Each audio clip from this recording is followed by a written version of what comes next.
So we want to talk about tips on what to do when you hear a hurricane is approaching. And certainly these days we have plenty of forward knowledge on that and forward warning. And we want to talk about what to do now that it is hurricane season to prepare for that happening. So you're not one of those boaters in line, waiting to get hauled, rushing to your boating supplier to get extra lines. You should be prepared in April when you put your boat in the water, Right. in anticipation of a storm. Be prepared, have a plan. Even on paper, there is a BoatUS. I think if you go on their website, you can actually get a list of things to do in anticipation of a storm. So, and it doesn't necessarily have to be a hurricane. We get good,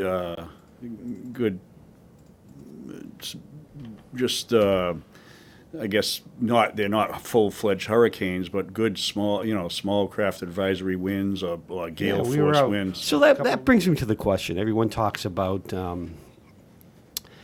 should I stay out? Should I come in? You know, the old ride out the storm on the boat. What are your thoughts about that? Well, on a named storm, you should never be on your boat, never. If you're out caught in a thunderstorm in Buzzards Bay on it comes up and develops, that's a different story. You have no choice. You're out there and you just pray to God that you don't get hit by lightning. But if you have a named storm, a storm that's going to hit 4 or 5 days from now, you know it's coming, absolutely not.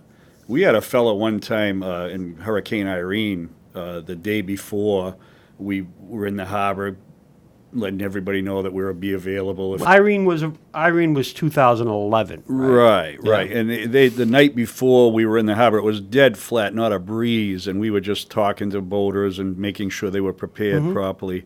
And this one fellow said, we're going to stay, me and my friend are going to stay, ride the storm out. So I said, geez, man, I don't think that's a good idea.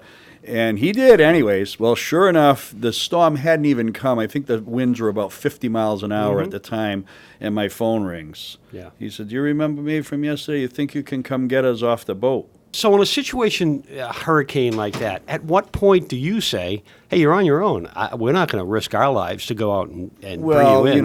But I was quite frank with him. I said, listen, if we can you get off your boat? Are you capable? What's your, how old are you? You know, are you agile enough to get off of your boat onto mine? We'll try. Myself and another captain went out there, and it was funny because the guy's got a piece of luggage. One of his friend had a piece of luggage. He's so worried about the luggage, and I'm forget that luggage. We've got one shot to get you off this boat, you know. So when we did, and needless to say, a little bit later, his boat went under the New Bedford Fairhaven Bridge, demasted, and was a total wreck. I don't think some people realize that it's life or death. Right. I mean, really, it's a serious thing. You're not talking about. I mean, if you're a young guy and a daredevil, and you and your buddies want to try, I'm not advising it, but I'm saying that's a little bit different. But I mean, there are people who fly in bat suits too, off of a real cliffs. daredevil. And when something happened to them, you kind of say, "Well, you're jumping off a cliff in a bat suit." So it's the same kind of a thing. You know, at some point, you can't put the risk of the rescue people, it is the just Coast Guard, plain or the foolish. towboat, Plain people. foolish. Yeah, we have plenty of warning these days on hurricanes. Actually, Irene was downgraded, I believe, like at 4 a.m. to a tropical storm. So when it hit New Bedford, it wasn't a hurricane, but it was just by a matter of a few miles per hour. Yeah, I think 75 would be hurricane status, and I think it was like at 71 or something like that. Awful, like 4 to 6 foot seas in that area. Once they close, there's a mad rush to get in because they make an announcement that the gates will close. And once the gates are closed, it's not like it's a drawbridge where they'll open it up and let a boat in. If you're out, you're out. Right. We were actually on the boat during the storm, and we rescued, 19 boats or something. They were breaking off the moorings. Once it really hit the height of the storm, they were breaking off the moorings. Well, when they break off the mooring, do you go for them now, or do you just let them run aground? We would try to intercept them as they were breaking off the moorings, but in some cases there were 2 or 3 at a time breaking off, and it was like you just make a decision. I don't know, let's get that one. So then the storm's over, So now you've got a considerable amount of salvage operations. I would imagine. As a matter of fact, I live on a marshy area on the backside of on Little Bay in Fairhaven, Mass. So my house looks out at about 700 feet of marsh. And after Hurricane Bob in the 90s, there were some 30 and 40-foot sailboats sitting on the marsh. And it was an eerie feeling to see these helicopters come over with slings and pick those things up and fly them off the marsh, which is, when you think about it, is the only way you're going to get that boat off that marshy area once it comes up. That deep up in, yes. There's not going to be another tide coming up to take that, float that away. Talk about what happens then from a salvage perspective when these boats are so far up. Is that a project for you, or is that a project for someone else when they're really hard aground? BoatUS, for example, at every insurance company, they have a catastrophic loss team. They call it a CAT team. And then they make a lot of the arrangements. So we'll do the stuff that we're capable of doing. Then they'll get bigger tugboats for bigger vessels, and in some cases, helicopters to, You find your boat after the storm, it's hard aground somewhere. What do? Do you try to go aboard? Do you stay away from it? You might be breaking some environmental laws if you try to get to it. If there are fluids leaked, what do you recommend you do post-storm? You can call us directly if you're a BoatUS member and BoatUS insured. You call us directly. And you better be before the storm. My God! Don't try to during that storm call BoatUS and try to get a policy. But the safest thing. I mean, you've got to prepare yourself. The preparedness is the number one. Number one. If you prepare yourself, you can't beat Mother Nature in some cases. But if you try your best, number one, get your boat out of the water. All right, so there are the horror stories. Let's talk about what it takes to not be that guy, to not get there, to not have those issues and be able to just relax during. Look, nobody with a boat is going to relax during a storm. Nobody relaxes during a storm, but just be able to know that you've done everything you can do. The first thing would be, if you're in a marina, and or if you're on a mooring associated with a marina, you should probably talk to that marina and have a discussion about what their rules are, right? What their coverage is. Do they require you to haul? Right. I mean, that would probably be a first step. You should know in advance, not 3 days before the storm. I know all my marinas that I keep our boats in, two of them require any named storm, you have to remove your vessel from the marina. So that being said, what do you do with it? Well, my boats, they're trailerable, so we haul them out and, put them in my backyard, whatever. But if you're not capable, you can't haul a boat, you need to be on a list ahead of time, a hurricane list. In advance, your marina probably has a hurricane list. Who am I going to pull first and want to order? And do I have to make myself available? And when is that going to happen? And we deal with the boating public all the time.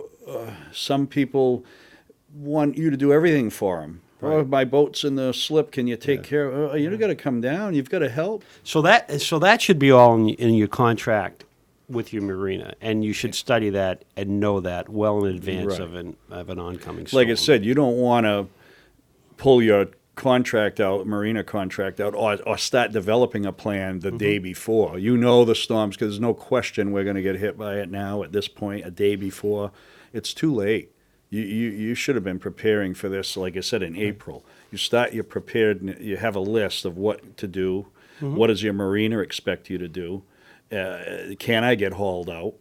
All these things have to be thought of in advance. And check with your hull insurance company, would cover hauling. Some insurance policies cover up to 50% of hauling. Up to $1,000. And we've even towed boats. They'll cover us to tow you. We've had people off a mooring, and we'll tow them right to the haul-out slip or travel lift and get hauled out. But we've towed them over and done it, that way. So that's covered as well if you're a BoatUS member.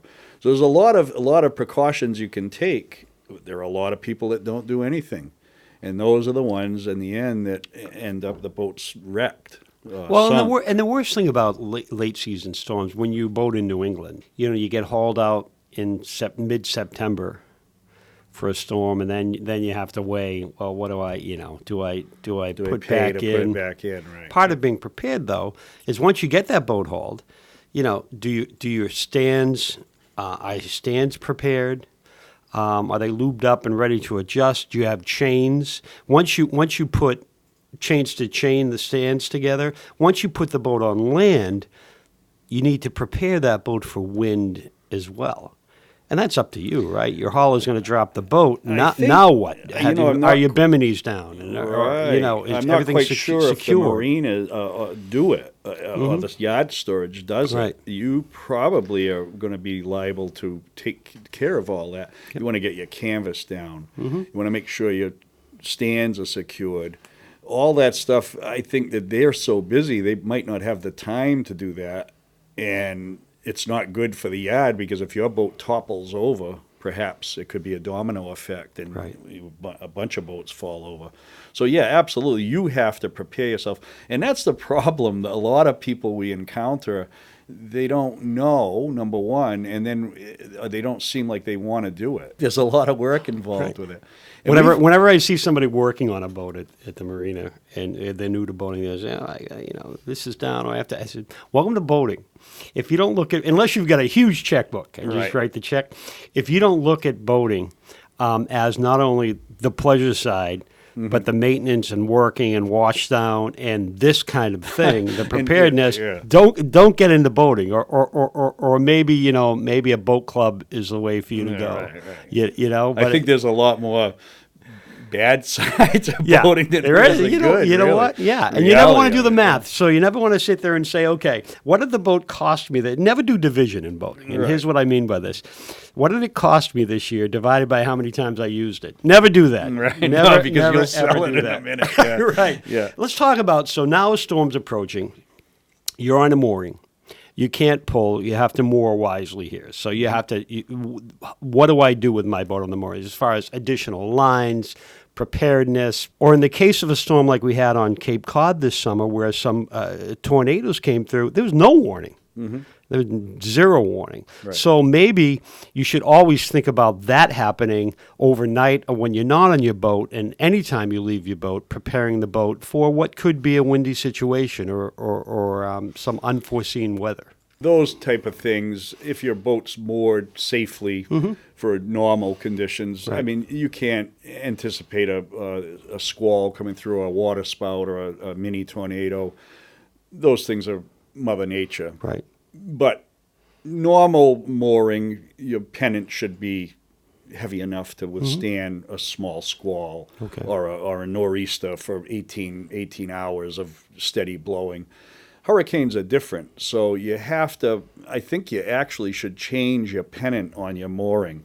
You need to lengthen it out, get more scope on the pennant. If there is sea surge accompanying the hurricane, your 4-foot pennant or 6-foot pennant is now a 1-foot pennant because you had 4 additional feet of sea surge. So that could sink a boat. Well, not so much sink it, but it puts enormous strain on it because the scope is what minimizes the pulling or the torture on the gear.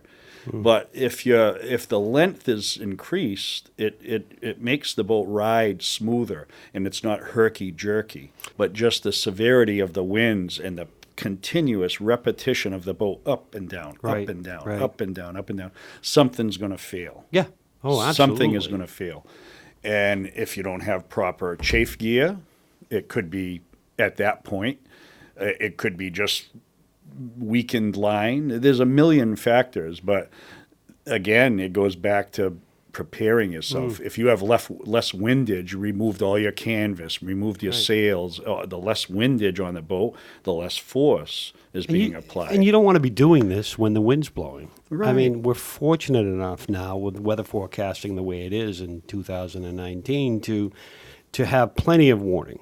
Right. So you can be out there when the sun is shining and it's 80 degrees preparing would be the best way to go. Yeah, 3 days in advance, And even if you prepare your boat and at the last minute the storm veers off, well, thank God, we were lucky. So I did a little bit of work, took my sails down, took my canvas down, and the storm never came. Right. Well, it's just work. It's just your time and nothing. But if you don't do it, and the storm surely here it comes, it's a recipe for disaster.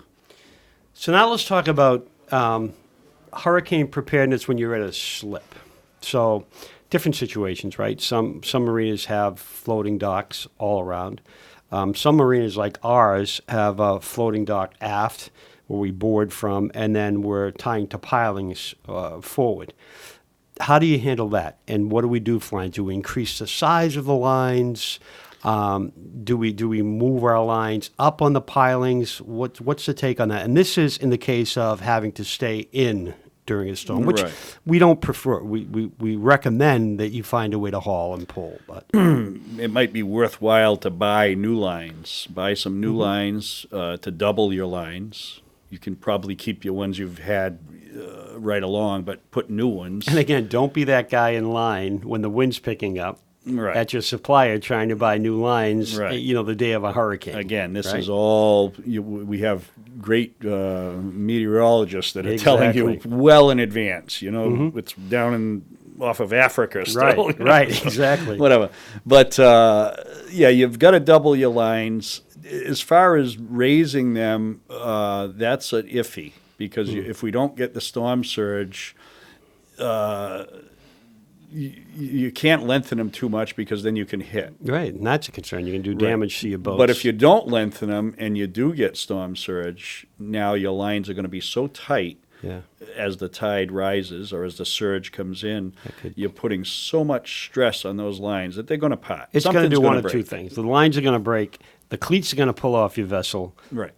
Or if that doesn't happen, there's a chance that you could sink your boat. Right, exactly. Yeah. And there's been cases where pilings have been pulled out. There's so much strain and the surge of the boat pumping up and down, they'll actually pull the pilings out in extreme circumstances. And on pilings, you might want to take a look at how high those pilings are. Well, in a floating dock situation, that is always a concern, because if they're short pilings, and sometimes when they build these marinas to save costs, they don't have, our tide around here is 3.5, 4 feet. Yep. So they know that in anticipation the piles are only a little bit higher than that. But in a good storm surge, the float can actually come right up over the piling. And off. That's an absolute nightmare. That would be a nightmare. And that's when you see in these Florida videos and Louisiana and all that, where it's just a big pile of rubble that hundreds and hundreds of boats get driven ashore because the marinas fail. Sure. So there's so many factors, and just again, to protect yourself, you try your best, and sometimes Mother Nature can't be beat. So, but you have to prepare yourself. Windage is a big thing. You need to take all your canvas off. So let's talk about that. So one more thing on lines. So just to recap a little bit, make sure your lines are in good condition. Double them up if you have to, or... Well, absolutely. They should be doubled. Absolutely. Right. Now, when you say a doubled line, what does that mean? So you're going to buy or have a secondary line. Right. Typically, when you're in your slip for the boating season, you have 4 lines or 6 lines. So now you're going to, whatever you have, whatever amount you have, you're going to double them. So each line will have an additional line, the same length, the same tautness. When they're tight, they're tight evenly. But doubled, so 2 of them. It wouldn't even hurt to have 3 in some cases. Why not? Maybe from the windward side, where the most force is going to come from. Increase your bow, perhaps, if your bow's into the wind. Increase those lines.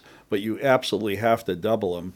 Lengthening them sometimes is a difficult decision to make. Check with your marina.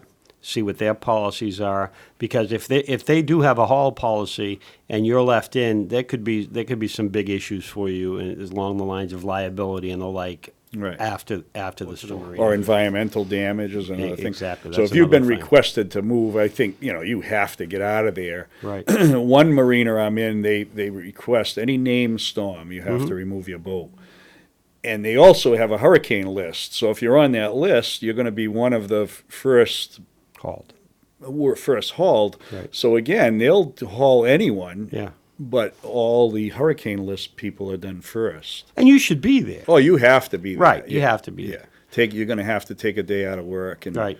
you're protecting your own property. Yep, absolutely. And the insurance company wants to see you did your due diligence too. Mm-hmm. You know, if your boat gets devastated in a storm, in your slip, let's just say, Yeah. and you didn't double your lines, Right. you didn't remove your canvas, Yep.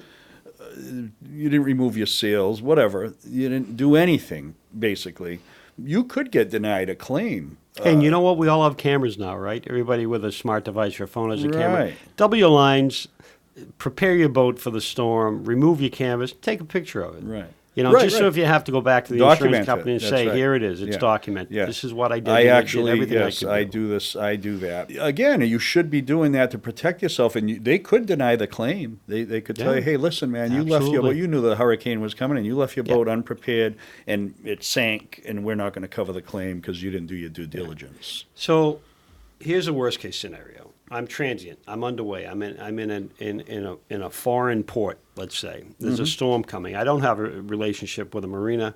I don't have a mooring to be to. I don't have a safe harbor to go to. How do I anchor for a hurricane? So anchoring is one of the worst things to do, but in some cases, like you just mentioned, you have no choice. So, but it's the least effective method in a hurricane. Many anchors, I would say, right? Maybe 3 anchors. You 2 have to anchors. set at least 3. So if you This don't happens with have a hurricane, right? Once the eye passes, Right, there's a shift right. in the wind direction. right, so now your anchor may be holding in one wind direction, but they're not going to be holding because the wind shifts, and now it's once the wind shifts, the anchor changes the pull on it, and that's how they come dislodged.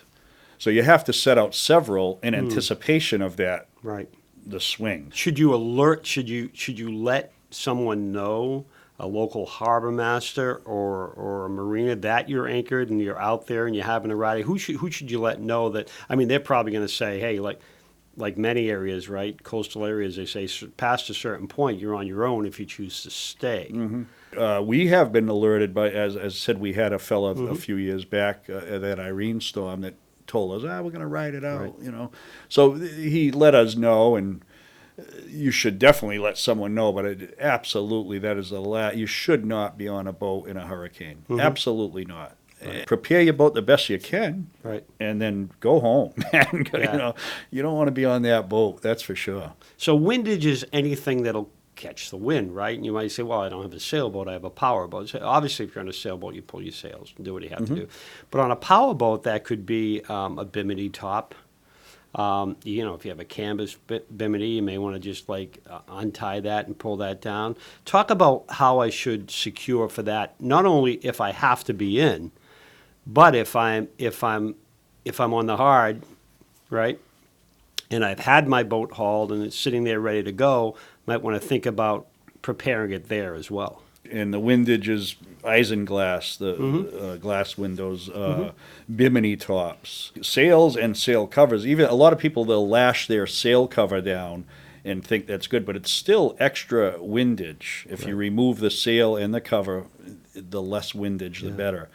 And anything that's going to cause or create the wind to catch, anything. So even a flag, remove it. Remove any windage at all. And on land as well, because what happens is, again, you get a severe enough wind, your stands, even though they're chained together, the windage can force the boat to go over. Right. So if you can lessen the windage, you're increasing the stability of the stands. If your stands are on grass and you don't have enough support there, and that grass is going to be soaked, that ground is going to be soaked during the storm, you could lose the whole boat that way. Right. So, There's a good possibility your stands are going to sink in, become unstable, and again, your boat can topple. I knew a fellow one time, it was Hurricane Bob, I guess it was in 90, I think, and he removed his boat out of the marina, like we're suggesting everybody, remove your boat if you can. Right. And the poor fellow, he brought his boat out to a cushionette, and about a 80-foot pine tree fell off. This is a true story. And I felt so bad for him. I should. You know what you do then? You have another drink. Right. And just watch the storm. He did the right thing, and he removed the boat, and a damn tree fell on it, and it screwed his boat up pretty badly. It was repairable, but it got damaged. Was it covered by bad. Insurance? That's the big question. Yes, he was. So he was lucky. But he did the right thing, and in some cases, again, Mother Nature, even though you're doing the right thing, they tell me to remove my boat. He brought it home, and a tree fell on it. Come on, man. But just stay alert, stay in the know, listen to these warnings, and stay ahead of it, right?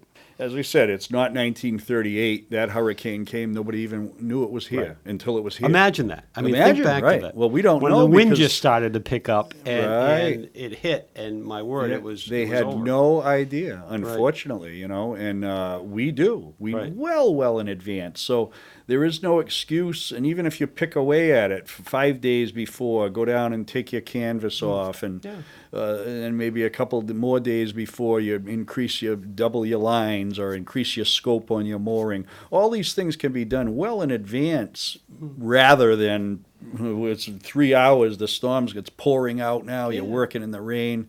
No, don't do that. Let's be a little prepared for this. Let's at least, not leave the whiskey bottles out in the open and the fishing gear out on the boat when these things are coming, because all of those things become projectiles and can do damage as well. The most damage in a hurricane is done by flying objects. So whatever you can secure and tie down in advance. And you're helping your neighbor, and that's what it's all about. What you do to prepare your boat is actually helping your neighbor. And you talk about helping your neighbor. Go to any marina during storm preparedness, and everyone's helping everyone else, which is, it's just a wonderful thing to see. For a lot of boaters say, well, look, I've got, it says here in my hull insurance that I'm covered for towing. What does that mean, and why should I not rely on that? Well, so you want to have both. You absolutely should have your boat insured, and it doesn't even matter what the value is. You could have a $5,000 boat or a $500,000 boat. Obviously, the $500,000 is going to be insured, but what happens, we find a lot, the people that have lesser valued boats, still a nice little boat, but not a ton of money, they don't insure them. Right. And then you get yourself in a hurricane situation, the boat gets destroyed, and they don't have insurance. Right. So now it's a big hit to you. You should insure everything. And I think marinas are getting more and more strict now. They're making everybody have insurance. And again, it's the neighbor thing. If my boat breaks off of my mooring and hits your boat and damages your boat, but I'm not insured, how do you collect, So that's the thing. I think everybody should be insured, number one. And do that before the storm comes. Yeah, you got to insure your boat right in the spring, right when you put it in. It's nonsense to not have your boat insured, and we run into it a lot. It's the cost of dinner at the marina. Dinner and a few drinks at the marina. That's right. It's crazy not doing it. All right, Clint, Allen, thanks a bunch. Let's hope we have a quiet and calm hurricane season along the coast. Yeah, we'll see. All right, we'll keep happy boating going on and not have to practice any of these hurricane preparedness techniques. But thanks for the info. Yeah, you're welcome. Thank you so much for the invite. Presented by Sociable, original social media programming.